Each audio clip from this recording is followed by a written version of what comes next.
All right, so we're going to flip the page on this worksheet. That's why I called it 13B, because it's a little different than the beginning. It's really not that much different, okay? It seems like I kind of made a big deal about it yesterday, being so different, but it's really not so different. The thing about this side of the worksheet is you're going to have to know how to factor stuff, all right? We've been talking about it the last couple days, haven't we? Remember? And it's pretty easy factoring. It's nothing real super difficult. But it's going to give you more practice with factoring. Let's just start with the very first one, which would be number 11. All right? I wish there was a time when I say factoring that everybody doesn't moan and groan. Because we've done it so much, it should be second nature to you. It really should. Not because you knew it from before, but because you knew it from this class in here. I've taught it to you, and I thought I did a pretty decent job of teaching you how to factor these things. All right? So it's really important that you remember the stuff that we taught earlier, because that's going to help you out. Now again, I don't like writing B's, so I'm going to write an X. I don't know. Nothing. I got nothing against B's. I just don't write them really weird. Well, I do write them real weird. All right. 1 over, is that at minus 2? Yep. X minus 2 equals 2 over, and the same thing. X squared minus 7x plus 10. Now look at this. This looks nasty, doesn't it? Yeah. It looks like it. But if then you take a second glance at it, you're like, oh, wait a minute. This isn't so bad because I can do something with this. All right? So if you looked at this and you say, oh my goodness, I'm going to have to find at least common multiple with all those things on the denominator there, that would be terrible. It would be. But the thing is, they rigged this for you so that these things on the bottom factor, and they factor relatively easily, I think. And after you see it, you'll probably think the same thing. So what I'm going to do is I'm going to take this thing right here, this trinomial, and this quadratic, all right, and I'm going to factor it. And it works. It works nice and easy. We did stuff like this 2 or 3 times yesterday, at least 2 or 3 times. So what's going to go here and here first? First. No, first. The x and the x. All right. Now, what's going to go next? -5 and -2. Again, like I said, that should be just second nature to you. Because what are you trying to find? You're trying to find 2 numbers that multiply to be what? Positive 10, okay? And those same 2 numbers need to do what? Add up to be -7. Everybody getting all this? Will, you catching all this? He's catching some Z's. That's what he's catching. We should be catching X's right here. That's what we're trying to catch. All right? That's a math dad joke. All right. Now look at this thing. This thing is exactly the same as this. So really, how many factorings are we doing in this problem? We're just doing 1, really. All right, because this is exactly the same thing. So put an X and an X and a -5 and a -2. All right. Now, this looks a little more complicated than what we did before. Okay, we just did a problem where you had X and a X squared, right, as your denominators. So what was your common denominator then? It would have been x squared, right? Well, we kind of have the same thing, kind of. Whoops, don't want it. Let's just keep that there. Look what we have. I've got an x minus 5 and an x minus 2. Remember that thing we did where I put that little divider thing? So really, what do we have? We got an x minus 5. I'm not going to write it down. It's already on the bottom. I'm not going to waste my time. So look, x minus 5, x minus 2 in one of them. I get an x minus 2 in my second one. And on this one, I also have an x minus 5, x minus 2, right? So remember what the rule was when you try to find a common multiple, okay? You pick whatever shows up. And if it shows up more than one time, you pick the one that shows up the most times, okay? All right. So what shows up? An x minus 5, okay? And you got an x minus 5 here. It only shows up here once and it shows up here once. So how many do we pick? Just one of them. Okay, we don't pick them both. Yes. Of course. I thought you had a great question for me. What else shows up? An x minus 2, right? So you got one here, you got one here, And you got 1 here. It only shows up, though, 1 time in each place, right? So how many do we pick? Just one of them, which is another x minus 2. So this thing right here is what we're going to multiply everything by. Right? I've gone through that a lot, haven't I? In the past, right? How to find a common multiple? Yeah. So let's do it. Let's put it in a different color. So what I'm going to do is I'm going to multiply everything by x minus 5 times x minus 2. So watch what happens. I'm going to multiply this by x minus 5 times x minus 2. I'm allowed to do that as long as I do that to everything. All right? That's the basic rule of algebra. Whatever you do to one thing, you can do that as long as you do it to everything else. So I multiply that by x minus 5 times x minus 2. I multiply this by x minus 5, x minus 2. And I multiply this by x minus 5 times x minus 2. Okay, why did I do all that stuff?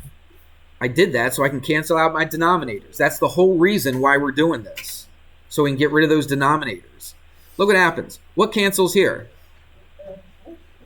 Basically everything, right? Okay, they both cancel. What am I left with? Just a 1. So put a 1 right there. Plus, what cancels here? Only the x minus 2. Good. So this x minus 2 cancels with this x minus 2. What am I left with? Right, I got an x minus 5. Everybody watching? I think I'm explaining this pretty easy, aren't I? Yeah, I don't think it's over your head. What about here? What cancels here?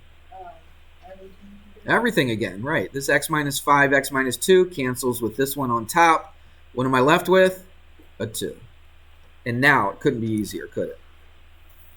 We took that crazy looking complicated thing and it basically just boils down to this. It is cool. So let's add some like terms. 1 minus 5 is negative 4 plus x equals 2. Add 4. Add 4. X is 6. And that is the answer. You don't even have to check it or anything like that. Let's do one more, okay?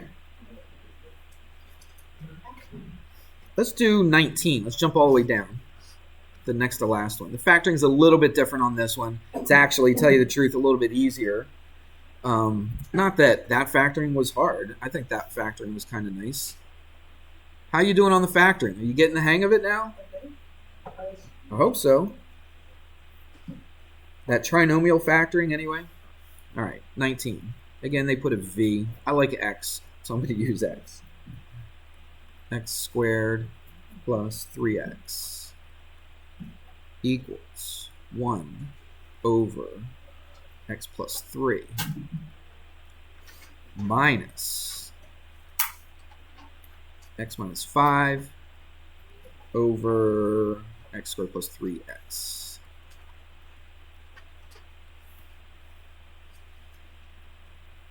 All right. So what do we do over here? We had to find a common multiple, right? So we knew what to multiply everything by. So we took that whole thing, this whole thing, and this whole thing, and saw like what shows up in each of them and all that. We're going to do the same thing here. Well, actually, before we do that, like right here, what was the actual first thing we did? Right, we factored first. Okay, sorry. So we should have factored first, then we can do that step. So let's come back here and let's do that. Let's factor, and then we can see what the common multiple is. All right, so it's x minus 3 over. Now look at this. This is not our regular trinomial factoring. It's a binomial. It's two terms. So what you do is you look to see if there's anything in common. Is there anything in common with both of these? An x. Yeah. Are you finished? Yeah. Is there a stapler around? Yeah, right there. You can staple it. Thanks. Test on top. The test on top, corrections on the back. All right, so we factor out an x because there's an x in both of these. If I factor out an x from this, I would have an x left over. Plus, if I take out an x from this, what do I have left over? Just have a 3. So that is this. Okay, it's just factored. Just pulled out an x from both of them, figured out what's left over. If you did the FOIL, wouldn't you, not FOIL, but distributive property, wouldn't you get the same thing right here? Okay. Yeah, x times x is x squared. X times 3 is 3x. Yeah, it's the same exact thing. All right, let's keep going. I can't factor this one, so I'll just leave it the way it is. But I can factor this right here. It's the same exact as this one, okay? So you don't even have to do anything different. You just factor out the x again. So that's x plus 3. We good? Yeah, that wasn't hard. That was easier factoring than what we did earlier. Now what you have to do is you got to find something, a common multiple, that we can multiply by everything, and this stuff will cancel out. So what do we have? Now remember this x plus 3. This x plus 3 we could put in parentheses as well. It acts as one thing. All right, so what do we got? We got an x, and I got an x over here, don't I? Like just by itself, just an x by itself, right? Because this x has a 3 attached to it. But I've got an x here and an x here, so I just pick one of the x's. What else shows up? An x plus 3. I got one here, I got one here, got one here. So do I pick 3 of them? No, I just pick one of them. And so that right there is what I'm going to multiply everything by. Just x times x plus 3. Let's do it. X times x plus 3. And let's put that in parentheses. Okay, and let's put this in parentheses. And you'll see what happens. All that stuff cancels out, right? But then I got to do the same thing over here. Multiply this by x times x plus 3. Thank you. And multiply this by x times x plus 3. Again, why do we do that? Because whatever you do to one side, you got to do the other side. If you do something to one thing, you got to do it to everything. All right, that makes everything balanced, makes everything work out real nice. So what happens? This x times x plus 3 and this x times x plus 3. What happens to those? They cancel out. That's right. They cancel out. All right, what am I left with? X minus 3. Look at this one right here. Not everything cancels on this one, just the what? Just the x plus 3. What am I left with then? What's that? V? They're x's. Okay, I know. X times 1 is just x. Minus. Now look this. You see what I did right here with the x minus 5? I put it in parentheses. It's really, really important that you keep it in parentheses. Why? Because of this minus, right? That minus has to be distributed through here. So I'm going to keep it in parentheses, right, when I write it down. Just staple it and put it right here. Okay, so what happens here, though? This cancels with this, so really all I'm left with that x minus 5. But it does have a minus in front of it. So it's super important that you keep it in parentheses because you're going to have to distribute that negative through there, that minus through there. So on this problem, that may be the biggest issue that you're going to have with this problem, is that negative. Okay, it's not hard, but a lot of people will forget that. A lot of people forget to do this, and they'll just say minus x minus 5. But it's not minus x minus 5. What is it? It's minus x what? Plus 5. There's a huge difference between negative 5 and positive 5. Some people tell me all the time, well, not all the time, but every once in a while, Mr. Hammer, it was just a negative. It was so close. It's almost the same thing. It's not the same thing. Look, negative 5 is here. Where's positive 5? Positive 5's way over here. They're not close. Yes, sir. Yes. Go ahead. Absolutely. Jump in. Okay, so I have a friend who went to MIT. Exams were coming back. Students was outraged. Professor, minus 30. I only missed the negative sign. This is MIT. He says, you get the sign wrong, you build the bridge upside down. Get out of here. Kick him out? So it's true. Because when you're doing engineering and stuff like that, a lot of times the negative will flip a graph. It'll flip how things go. I mean, negatives are super important. It's not just a negative. Math teachers hear that constantly. Just remember, it's just a negative. How can you mark that wrong? It's just a negative. A negative is completely different. It makes it, I mean, that's what negative is. It means the opposite. It's completely the opposite of what the answer should be. Okay? It's just because it's little, right, and the number itself is the same, people think, oh, it's the same thing. It's just a negative. It's not just a negative. Negatives are super important. Okay.